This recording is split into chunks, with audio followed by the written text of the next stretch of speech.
Welcome to Luca and Miguel. Enjoy the video. Start by measuring ingredients precisely to build stronger biscuits. Use 2 cups all-purpose flour or 2 cups bread flour for a chewier structure. Add 1 teaspoon baking powder and 1/2 teaspoon baking soda plus 1/2 teaspoon salt to control lift and crumb. Use 1/2 cup cold butter cut into small cubes and 3/4 cup cold milk. Add 1 tablespoon sugar if you want a hint of sweetness.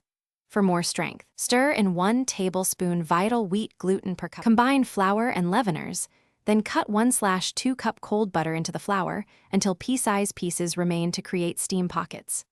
Add 3/4 cup cold milk just until the dough holds together. Overmixing weakens gluten.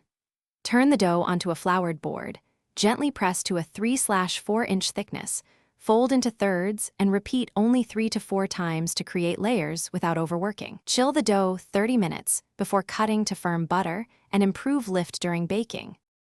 Preheat the oven to 425 degrees F and place a baking sheet or cast iron skillet in the oven while it heats.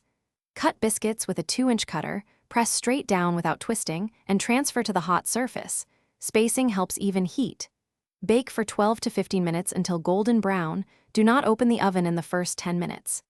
After baking, brush tops with melted butter or an egg wash for shine, and cool on a rack 5 minutes so the interior sets and prevents steam collapse.